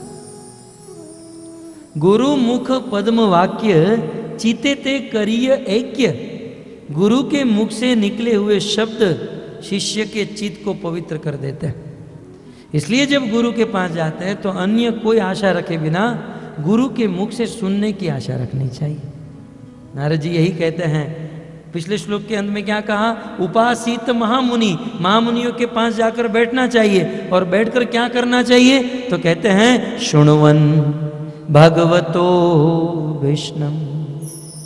भगवतो माने भगवान श्री कृष्ण की कथा को शुण्वन सुनना चाहिए, कृष्ण कथा को सुनना चाहिए महामुनियों के पास बैठकर। और महामुनि जब अपने शुद्ध चित्त से कृष्ण कथा सुनाते हैं तो हमारा चित्त भी शुद्ध हो जाता है। तो ठीक है, महामुनि के पास जाकर हम कथा सुन लेंगे। एक बार सुन लिए तो अब तो जरूरत नहीं है ना। आपने ऐसा कहा कि महामुनि के पास जाकर शुण्वन भगवतो, भगवान की कथा सुन लेनी चाहिए, तो हमने सुन ली। अब सुन ली तो सुन ली, अब जीवन भर सुनने की जरूरत नहीं है। तब नारद मुनि और एक शब्द कहते हैं, शुण्वन भगवतो अभीक्ष्णम। अभीक्ष्णम का अर्थ होता है बारंबार। महामुनियों के मुख से भगवान की कथा एक बार नहीं बारंबार सुनते रहनी चाहिए। कुछ लोग को जब हम आमंत्रण देने जाते हैं, जब कथा होती है तो कथा के यजमान कहते हैं कि आइए हमारे अलीबाग में कथा है, तो कहते हैं हमने तो कथा सुन ली है। तो आपने कल खा भी लिया था, आज क्यों खाते हो। जैसे भोजन के द्वारा शरीर को पोषण मिलता है, वैसे कथा के द्वारा आत्मा को पोषण मिलता है। जैसे भोजन हम रोज करते हैं, दिन में 3 बार करते हैं, वैसे आत्मा का भोजन भी रोज होना चाहिए, दिन में 3 बार होना चाहिए, लगातार होना चाहिए। इसलिए वेदव्यास मुनि कहते हैं नित्यम भागवत सेवया। इस भागवत को नित्य सुनना चाहिए, निरंतर सुनना चाहिए। तो अभीक्ष्णम बहुत सुंदर शब्द है, शुण्वन भगवतो। देखिए कितना सुंदर सिस्टमेटिक नारद मुनि उपदेश दे रहे हैं, 1 by 1 1 by 1। तो भगवान की कथा शुण्वन सुननी चाहिए। कैसे, तो कहते बारंबार। बारंबार बारंबार सुनने से क्या फल मिलता है भक्तों, किसी भी चीज को बारंबार करने से सर्वप्रथम तो वो याद रह जाता है। भगवान की कथा एक बार सुनोगे तो याद नहीं रहेगा। आप 1 घंटा सुनते हो, सुनने के बाद 1 मिनट बोलोगे तब तो खत्म हो जाएगा, है? लेकिन जब बारंबार सुनते हो, बारंबार सुनने का अभ्यास रखते हो तो आपको याद रह जाएगा। बताइए, यदि मैं मेरी बात करूं तो हम जब स्कूल में पढ़ते थे तो हम 2 भाई हैं। तो हमारे बड़े भाई स्कूल में अव्वल नंबर, सबसे पहला नंबर लाते थे, स्टैंडर्ड फर्स्ट आते थे, बहुत पढ़ने में आगे थे, और मैं पढ़ने में सबसे पीछे था। स्कूल में भी जब क्लास में एंट्री करता था तो लास्ट बेंच पर हम बैठते थे। और सत्य कहें तो 10वीं में हमको 36% आए, पास हो गए कैसे भी करके। तो कोई चीज़ याद नहीं रहती है, कुछ समझ में नहीं आता है, परंतु अभ्यास करने से, आप देख ही रहे हैं, बहुत कम देखना पड़ता है। अभ्यास करने से हजारों श्लोक कथाएं याद हो जाती है। अभ्यास होना चाहिए किसी भी चीज़ को बारंबार, इसलिए यहाँ पर लिखा है अभीक्ष्णम, बारंबार। मैं आपको एक सत्य इतिहास बताता हूँ वोपदेव नाम का एक लड़का था, सत्य इतिहास है ये। और ये लड़का स्कूल में पढ़ता था, और पढ़ता था तो फेल होता था। लगभग पूरे गांव के साथ पढ़ चुका था। गांव में किसी को भी मिलो पूछो वोपदेव को जानते, बोले हाँ मैं उसके साथ पढ़ा हूँ, क्योंकि सब लोग स्टैंडर्ड में आगे जाते जाते थे और ये एक ही स्टैंडर्ड में बैठा रहता था। और जब इस प्रकार से इतना मंद बुद्धि का था, कुछ याद नहीं रहता था इस बालक को, तो स्कूल के प्रिंसिपल ने मीटिंग किया, सभी टीचरों को बुलाया, बोले स्कूल का नाम खराब हो रहा है, अब इसको कैसे भी करके धक्का मारो, प्रमोट करो। बोले ये नहीं आगे बढ़ सकता। तब अंत में रजिस्टर लाया और लिविंग सर्टिफिकेट दे दिया, बोले कल के बाद, आज के बाद आप स्कूल में मत आना। तो वोपदेव जो था वो लड़का लिविंग सर्टिफिकेट लेकर घर पे नहीं गया, वो गया अपने गांव में एक कुआं था, कुएं के सामने एक वृक्ष था, उस वृक्ष के नीचे लिविंग सर्टिफिकेट को लेकर बैठा और बैठकर सोच रहा है कि मेरे साथ ऐसा क्यों हो रहा है, आखिर मुझे कुछ याद क्यों नहीं रहता है, मैं इतना मंद क्यों हूं, मुझे स्कूल से क्यों निकाल दिया गया है। सोच रहा था क्योंकि दुखी था, हृदय रो रहा था। तो उस समय देखते देखते उनकी दृष्टि उस कुएं के ऊपर गई। कुएं में आप जानते हो बहुत गहरा कुआं होता है और बाउंड्री होती है, और उस कुएं से पानी निकालने के लिए रस्सी, बाल्टी के साथ रस्सी को बांधते हैं, नीचे डालते हैं और उसको फिर खींचते हैं तो पानी आता है। तो पहले के ज़माने में कुएं के ऊपर एक पत्थर रखा जाता था और रस्सी जो थी उस पत्थर से घिसकर नीचे जाती थी और पत्थर के साथ घिसकर उसे बाहर निकाला जाता था। वोपदेव ने देखा कि ये रस्सी के द्वारा पानी को निकाला जा रहा है और रस्सी जिस पत्थर के साथ घिस रहे हैं वो पत्थर के दो टुकड़े हो गए। आज भी आप पंढरपुर में जाओगे तो भगवान विट्ठल का चरण जो है ना आधा घिस गया है, लोग ऐसे चरण को छूते हैं, छू छू कर घिस गया है। तो वोपदेव ने देखा कि रस्सी के द्वारा पत्थर घिस गया और पत्थर के दो भाग हो गए, पत्थर के टुकड़े हो गए।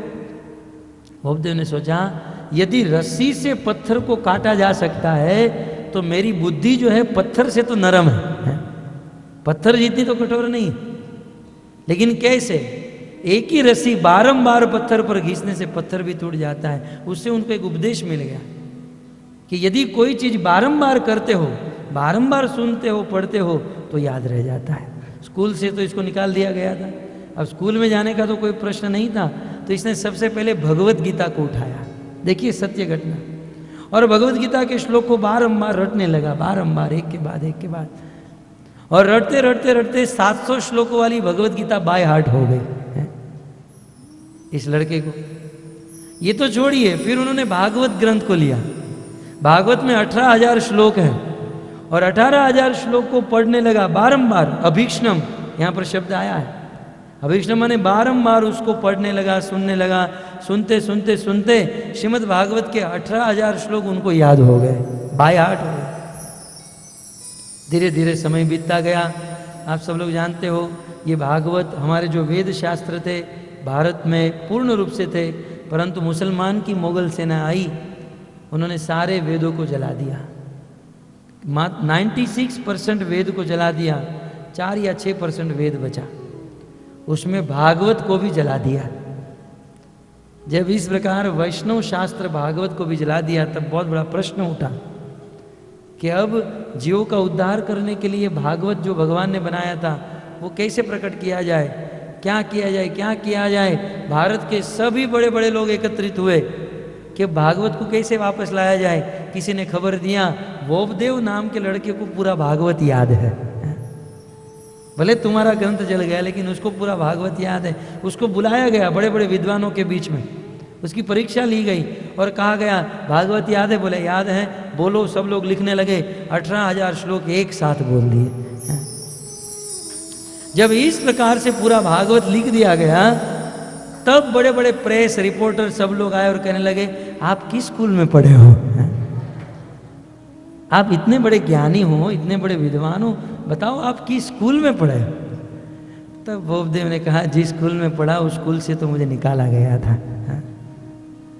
और ये ज्ञान कैसे मिला? बोले अभ्यास से, बारंबार बारंबार पढ़ने से मुझे याद रह गया। तो अभीक्षणम शुणवत भगवतो अभीक्षणम, भगवान की कथा सुनने से, बारंबार सुनने से पहले तो वो याद रह जाती है। और कोई चीज़ याद होगी तब तो करोगे ना, मन में याद होगी तब तो उसका आचरण होगा। जब याद ही नहीं तो उसका आचरण कैसे कर पाएंगे। तो सुनने से पहली बात तो वो याद रह जाता है, और याद रहने के बाद जो चीज़ सुनते हैं उसका असर अवश्य होता है, सुनने का प्रभाव होता है। आप जैसा सुनोगे वैसा बन जाओगे। जैसे कीट भ्रमर न्याय, जानते हैं ना, कीट भ्रमर न्याय संस्कृत का एक न्याय है। कीट भ्रमर, एक भ्रमर होता है और वो भ्रमर किसी कीट को उठाकर अपने घर पर लेकर आता है और उसके कान में भन भन भन भन भन भन बहुत सुनाता है। और वो कीट जो है, कीड़ा, सुनते सुनते सुनते सुनते खुद भी भ्रमर बन जाता है। तो ये सुनने का प्रभाव है, बारंबार सुनने से वो स्थित हो जाता है। आचार्यगण एक कथा सुनाते हैं। एक बार एक ब्राह्मण बकरी को कंधे पर लेकर, बकरी के बच्चे को कंधे पे लेकर जा रहे थे। 3 ठग थे। उन्होंने सोचा कि यार कैसे भी करके पैसा तो चाहिए, किसी बकरी को चुराते हैं। बोले चुराना नहीं है, थोड़ा प्लान करते हैं। तो तीनों ठग जो थे रास्ते में आधे आधे किलोमीटर के अंतर पर खड़े रह गए। वो ब्राह्मण अपने कंधे पर बकरी को लेकर जा रहे थे। पहला ठग रास्ते में मिला, ब्राह्मण देवता, हमने तो सोचा, सुना है कि आप बड़े पवित्र होते हो, ये कुत्ते को सिर पे बिठाकर कहाँ जा रहे हो? थी बकरी, लेकिन उस आदमी ने कहा कि ये कुत्ते को कंधे पर बिठाकर कहाँ जा रहे हो? ब्राह्मण ने कहा कुत्ता थोड़ी ना, तो बकरी है। बोले नहीं नहीं, आपको बकरी लग रही है, वास्तव में ये कुत्ता है। ब्राह्मण ने कहा नहीं ये बकरी है। इतना कह के ब्राह्मण आगे गए। रास्ते में सोचा कि वो कह रहा है बकरी, कुत्ता, और मैं सोच रहा हूँ बकरी। यदि ये कुत्ता होगा तो एक काम करता हूँ, इसको नीचे चलाता हूँ। थोड़ा सा असर हुआ। तब तक तो दूसरा ठग रास्ते में मिला। ब्राह्मण देवता, ये आप कुत्ते के साथ कहाँ जा रहे हो? आपको कुत्ते शोभा नहीं देते हैं। तो ब्राह्मण ने सोचा यार वो भी बोल रहा था कुत्ता है और ये भी बोल रहा है कुत्ता है, दिखने में तो बकरी लग रही है। बोले ये तो बकरी है। बोले नहीं ये कुत्ता है, सीधा कुत्ते जैसा लग रहा है। ब्राह्मण आगे गए। आगे गए तो तीसरा ठग मिला और कहा अरे रे, इतना घोर कलयुग आ गया, अब ब्राह्मण लोग भी कुत्ते के साथ घूमने लगे हैं। ये चांडाल कुत्ते के साथ घूमे ठीक है, ब्राह्मण लोग कुत्तों के साथ घूमे, क्या हुआ? बोले कुत्ते को साथ में लेकर कहाँ जा रहे हैं?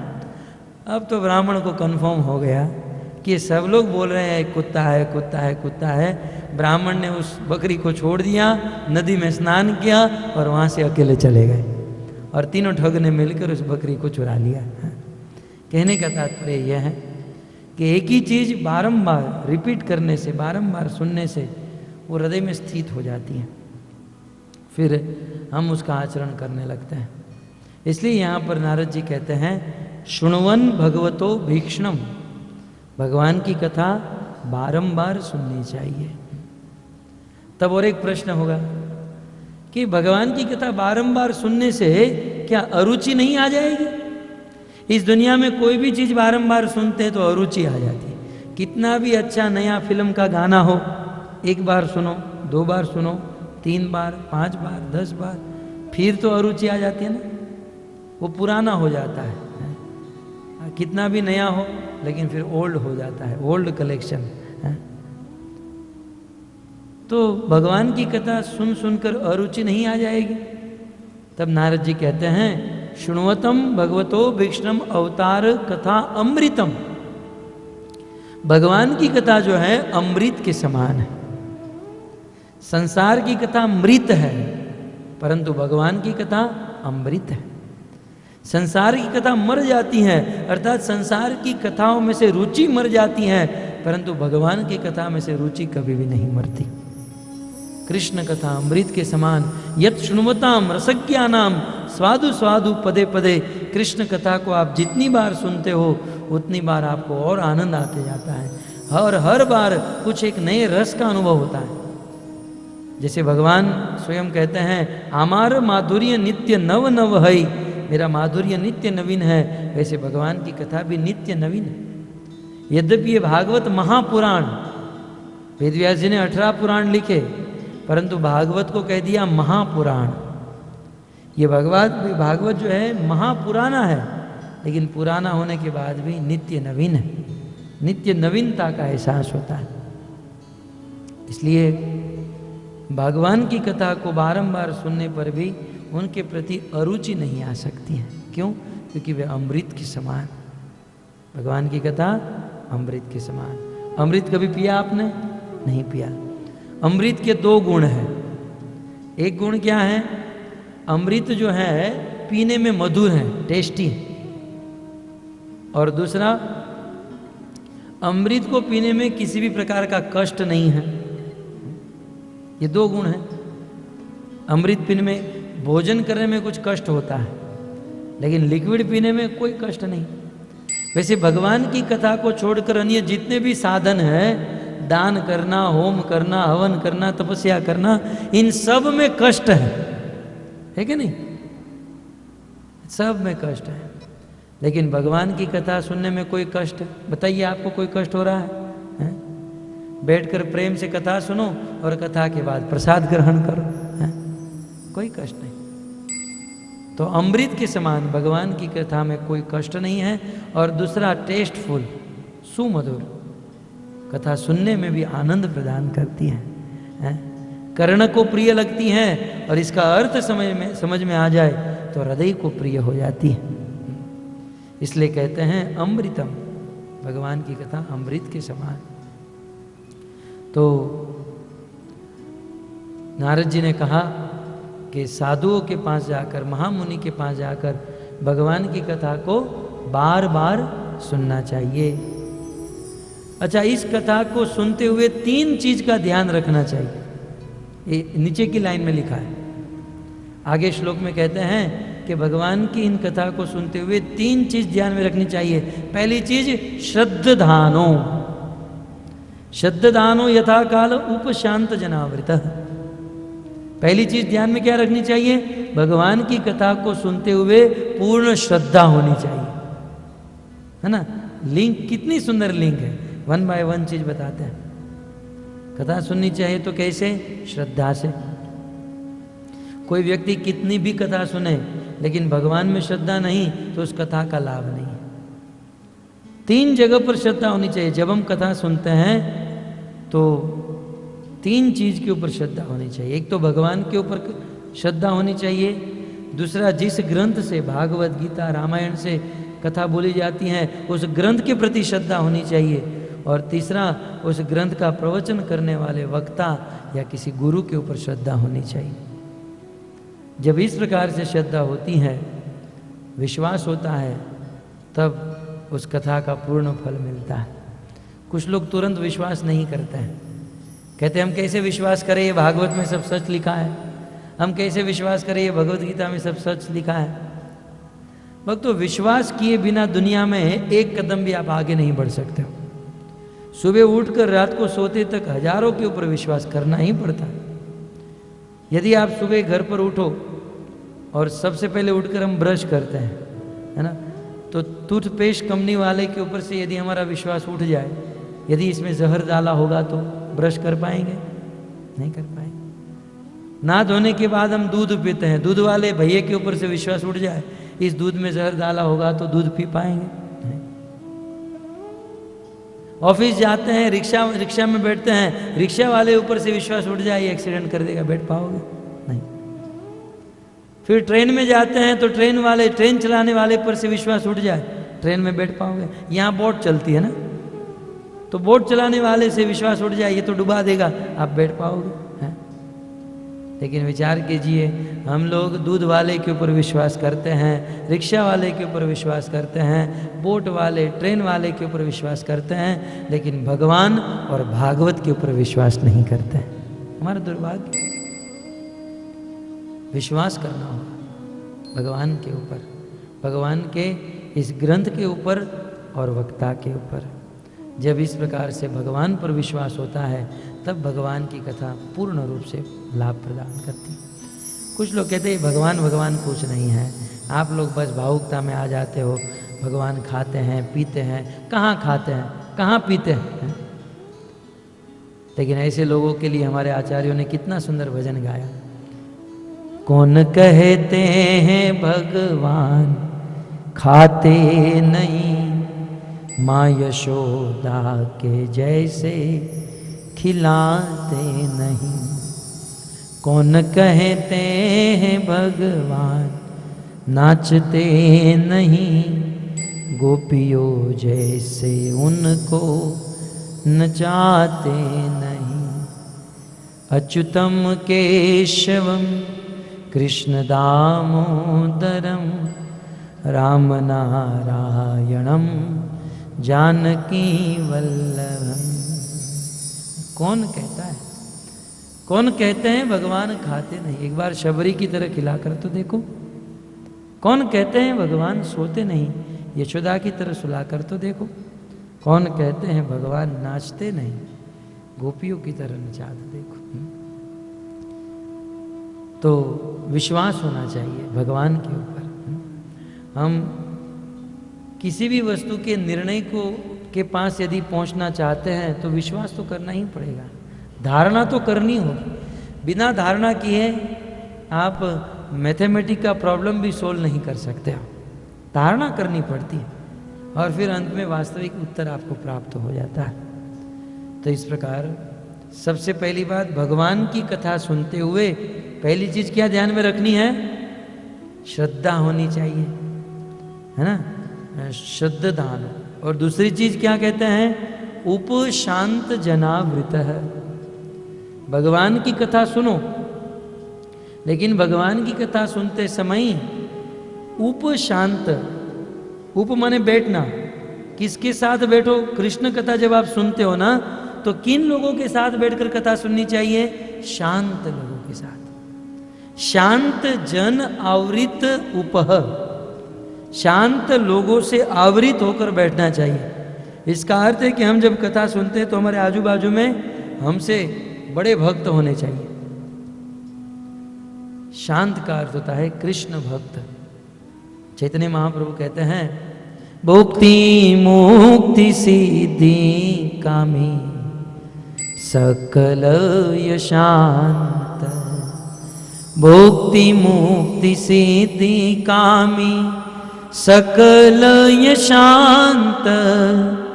कृष्ण भक्त निश काम अतएव शांत। कृष्ण भक्त निश काम अतएव शांत। यहाँ पर लिखा है ना, उप शांत जनावृत, शांत जनों के साथ उप माने बैठना चाहिए। शांत किसे कहते हैं? तो कृष्ण भक्त निष्काम अतएव शांत, चैतन्य महाप्रभु। इसका अर्थ है कि जो कृष्ण का अच्छा शुद्ध भक्त है, उनके साथ बैठकर भगवान की कथा सुननी चाहिए। और केवल भगवान की कथा सुनते समय ही बात नहीं हो रही है, जब कथा सुन रहे हैं तब भी कृष्ण भक्त के साथ, और कथा सुनने के बाद आप जहां कहीं भी जाते हो तो साधुओं के साथ ही उठना बैठना चाहिए। कृष्ण भक्त की संगति को कभी छोड़ना नहीं चाहिए एक गृहस्थ को। तो यदि आप अशांत लोगों के साथ बैठोगे तो वो अशांत लोग आपको अपनी दिशा में लेकर चले जाएंगे, है ना। जो लोग शराब पीते हैं ना, उसकी बहुत इच्छा होती है कि ये दूसरा आदमी भी शराब पी, अपने पैसे की पिलाता है। क्या पता उसमें कितना, उसको दूसरे को पिलाने में कितना आनंद आता है।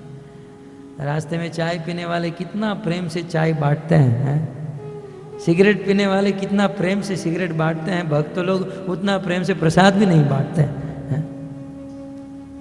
इसलिए ऐसे अशांत लोगों के साथ नहीं रहना चाहिए, भक्त के साथ रहना चाहिए।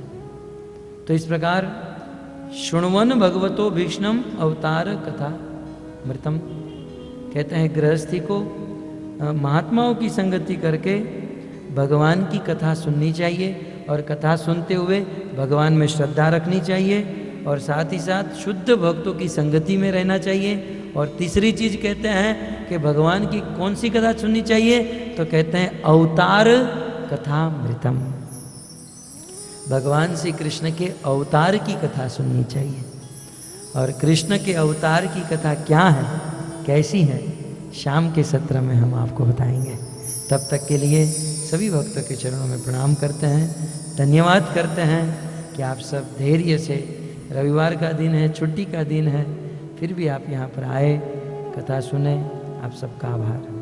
हरे कृष्णा